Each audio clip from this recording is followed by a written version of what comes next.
Gotta talk about this. This is True and On covered this before. I think it's the Utah guys. But this entire story is so wild. Daily Mail, but this is the funniest goddamn thing I've ever seen.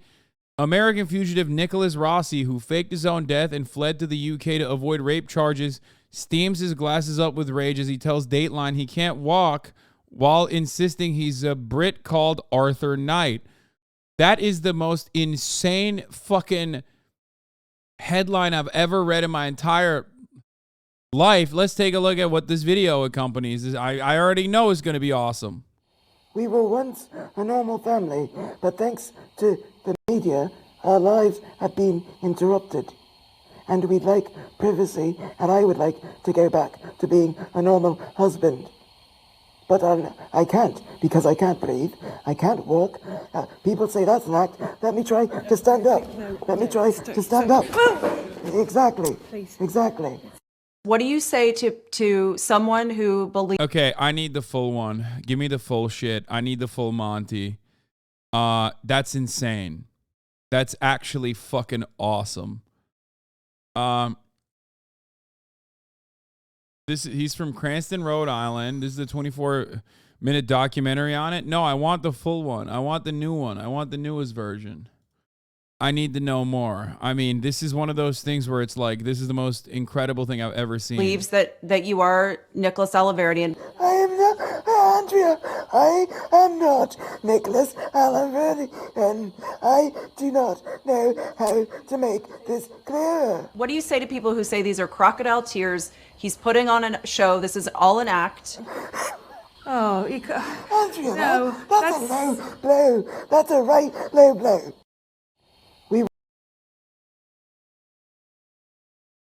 Dude, if you rock these glasses publicly, you're gonna have some of the most fire content, like unintentionally, some of the most fire content that we've ever seen.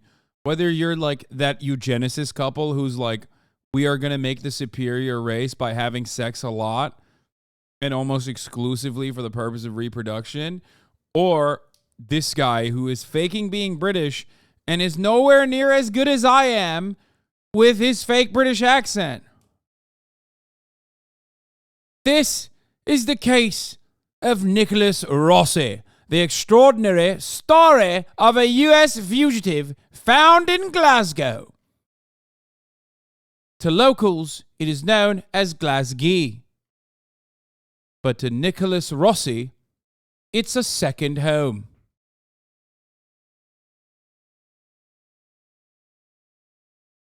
I fucking can't. This is so good. It's so fucking good. Oh, come on. No, his is better. As an actual, you're capping.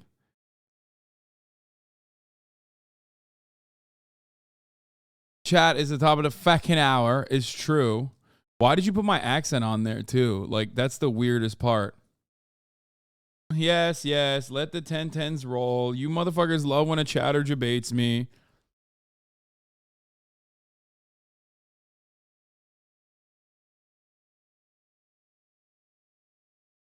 We get it. We get it. Chatter solidarity. Here. Demonstrate real chatter solidarity by allowing non-subscribed to no longer see the ads at the top of the hour by gifting subs. Okay?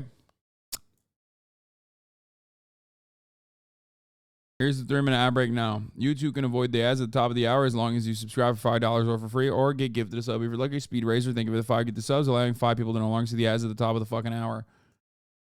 Who are you? I am Arthur Knight, and this is my wife, Miranda Knight. Are you Nicholas Rossi? No. Are you That is Nicholas completely Alaverdian? insane. Absolutely not. Are you Nicholas Brown? Yes. Police say this man has lived his life under at least 16 different names. They believe he fled from America to the UK to avoid rape charges in Utah. Then, in 2020, they were told he was dead. Just under a year ago, police believed they had found the fugitive. Bro, what is this fit, my boy? I mean, this is a Batman villain fit, dude. This is literally some Penguin shit.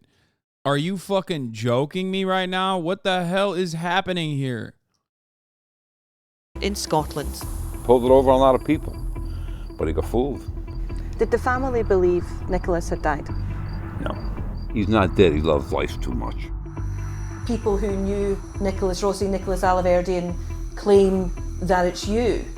DNA doesn't lie. I know my husband does not have tendencies as a rapist. That's the weirdest.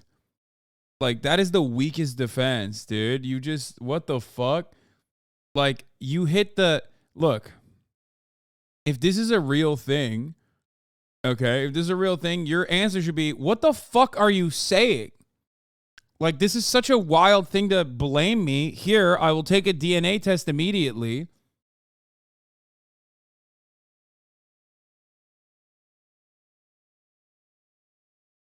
She said, my husband does not have the tendency of a rapist. Like, yo, British people who do rape and pedophilia have the funniest defenses for doing the rape and pedophilia. It's the Prince Andrew type defense where it gets me. I mean, she's not even British, I don't think, or he's definitely not. But it's so funny to me that, like, they picked up on that tendency where it's like, Prince Andrew was like, oh no, famously, oh no, as you can see, on this day I was wearing my non-raping shirt. This is a shirt I wear when I am not intending to rape a child. It's like, bro, a normal human being would never craft that sentence. Okay? What the fuck is wrong with you? Or like, oh, I could never rape. I am, I do not sweat. Because I lost my sweat glands at the Falkland War. That's right. I don't sweat, except I do now. I'm sweating currently. But there was a moment in my life where I was incapable of sweating. Noncery? Well, very capable physically of noncery, but incapable of sweating. Just a little bit of noncery. He's a con artist, is what he is. I call him a jellyfish. Because a jellyfish, you can't pick it up, there's no spine to it, but it has long tentacles and it can sting you. Is he capable of doing it? Anybody's capable of doing anything if they want to. I'd be very happy though just to see him remain behind bars. These are very serious charges that this man faces.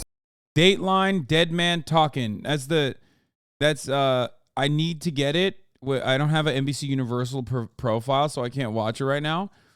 But maybe we can rip it and watch it. They claim this man faked his own death to evade those charges. Did you fake your own death? Sharon, we're sitting having a conversation. I've never been dead to anyone. It's a story that began with an arrest in a Glasgow hospital, and it continues to attract international headlines. Rhode Island is more than 3,000 miles away from where the individual at the centre of this case was arrested. It's here many believe they've always known the true identity of the man behind the mask. Who is Nicholas Rossi? Who's Arthur Knight? Who's Nicholas Alaverdian?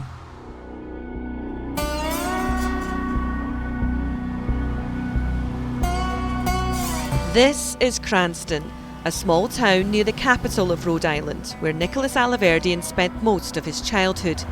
He lived with his mother and stepfather, David Rossi. The singer, who was an Engelbert Humperdinck impersonator, adopted him when he was 8. There's Nicholas. Nicholas took his Bro, this entire fucking story is absolutely unhinged. Nicholas Rossi's DMs to TrueAnon. I would be glad to help you with whatever you're after, but I can promise you I'm not Rossi. For whatever that's worth, it has been proved and it will be proven in court. But my wife and I have been through enough. We have been trying to escape this nightmare. It is truly bizarre. And I have no clue who you are, but I'm taking a big risk here, telling you, off the record, that arrest will be made and leave it will be named by 1st of July. Please keep that off the record. I'm telling you what I've been told. They simply want to wait until after the election. However, good luck in all that you do. Okay, there's an hour and 28 minutes of more than that. Sorry. There's like almost an hour wait time in between this. However, good luck to all that you do, and don't hesitate to give me a bell should you need anything. Cheers. Okay, mate, your podcast is prejudicial. I'm not Rossi. This is bizarre. What do you want? Tax returns, driving license, government documents. Why? Why couldn't you ask me for proof of who I am? I'm in hospital with pulmonary embolisms at the moment. This is the last thing I need.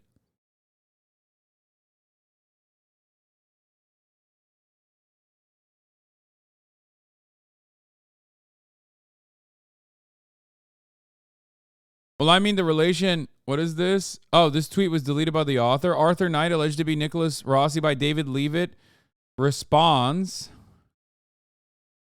Here's David Leavitt with Viktor Yushchenko in Ukraine last year. Leavitt worked with the U.S. aid. Dude, what the fuck? I never actually watched this. True or Not episode, but there's like ties to the fucking U.S. aid. What the hell? Oh my heavens.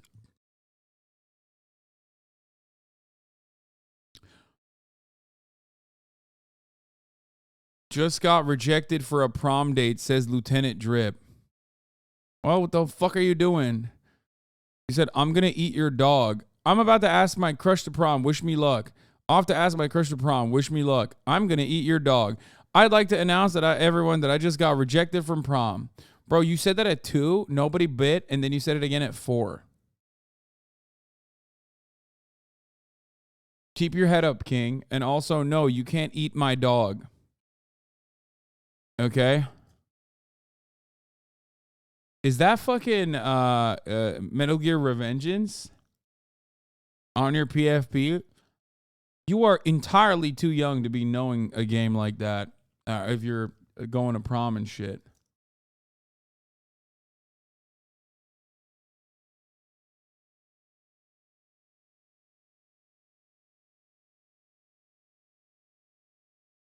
Metal Gear is a great franchise, though. I highly recommend it. Important for childhood development. Anyway, let's get back to this fucking insane video. Stepfather's surname, but the pair's relationship was nothing short of turbulent and at times violent. As a child, from day one, when I adopted him and his brother and sister, they weren't no boggles either. He was trouble. Hit his mother, hit his grandmothers, steal from the other two. Trouble going to school, want to run everything, always want to be in control. He just wanted everything his way. He was the devil's spawn. I took a lot on.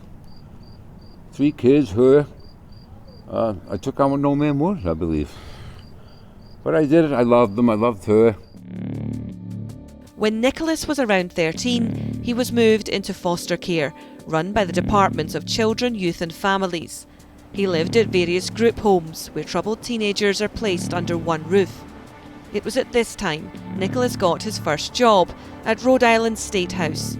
He worked with politicians, helping them with paperwork and other administrative duties. The most common word used by those who knew Nicholas Alaverdian during his time here at the State House was persistent. They say he was a man who refused to take no for an answer.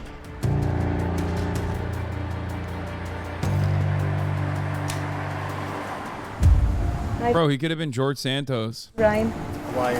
Nice to finally meet you. Pleasure. Former State Representative Brian Coogan took Nicholas under his wing.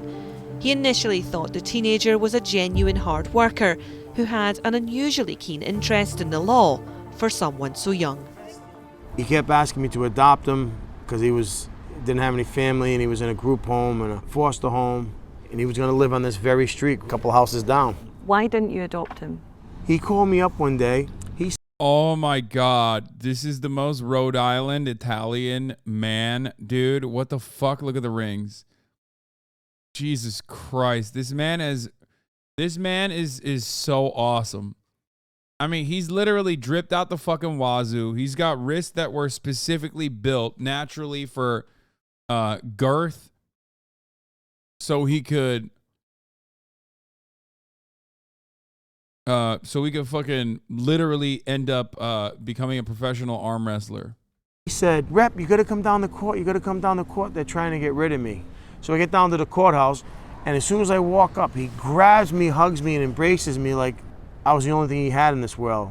I said, "Nick, whoa, what's going on?" He says, "They're trying to get rid of me, you gotta help me." And I went in with the judge, and he said to me, he goes, "See this file right here?" He had a file on Nick. So all the times that he was telling you and the other reps up the state house that he was being abused, cuts and bruises, those were all self-inflicted. He goes, "I can't let you adopt him." Brian decided not to adopt Nicholas, even though the teenager claimed everything the judge said was a lie. Nicholas stayed in foster care and lived in Florida until he was 18.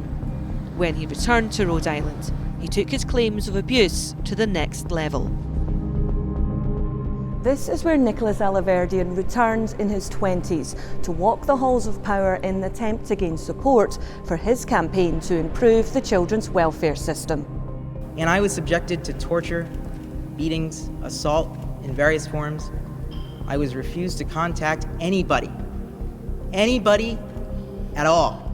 It was at this time he met Representative Ray Hull. Together they worked on legislation to improve the lives of children in care. Was Nicholas Alaverdian one of those kids who fell through the cracks? Yes, absolutely. Or why would he be advocating so much to make the change if he wasn't one of them that fell through the cracks? He was a young individual with some tenacity that wanted. Bro, what the fuck is this, dude? Members one morning before school when Nicholas wouldn't stop hitting his mother. This is literally the worst audio I've ever seen. It's also like dead man talking, fire emoji, mushroom, star emoji. It's like, who is this for? Like, is this for, yeah, audio I've heard. Is this for like Zoomers? I don't get it. For sure he was going to rape me, but I did. There were a couple times I wondered if, you know. Like, I don't really understand.